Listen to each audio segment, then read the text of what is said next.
Imagine you're an enemy commander standing before a massive medieval castle.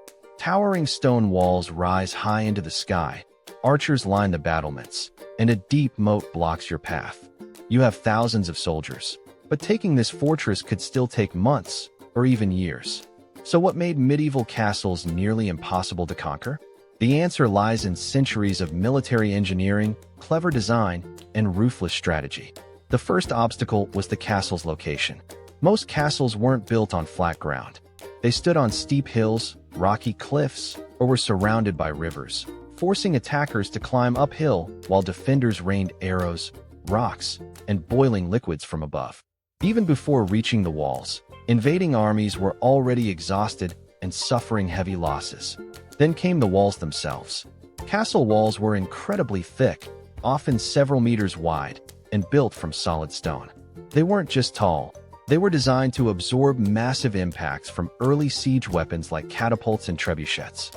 Even if attackers managed to crack a section, repairing the damage from inside was often faster than breaking through it. Towers placed around the walls allowed defenders to see approaching enemies from every angle and fire at anyone trying to get close. One of the castle's most famous defenses was the moat. Some moats were filled with water, while others were simply deep trenches. Either way, they made it almost impossible to move heavy siege towers or battering rams close enough to attack the gates. And speaking of gates, they were far stronger than they appeared. Thick wooden doors reinforced with iron were protected by a heavy metal gate called a portcullis. If attackers somehow broke through the first door, they often found themselves trapped in a narrow tunnel where defenders attacked from murder holes above and arrow slits in the walls. But castles weren't only built to stop attacks, they were built to survive them.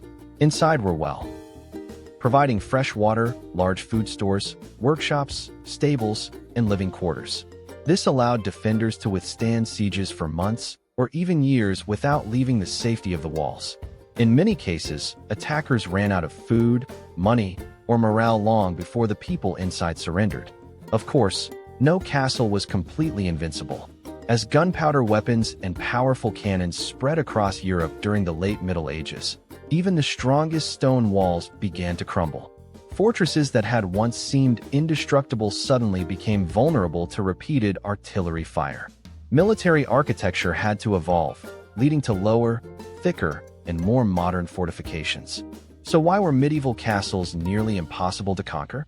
Because every stone, every tower, every gate, and every defensive feature was carefully designed to turn a small group of defenders into a force capable of resisting entire armies. For hundreds of years, castles stood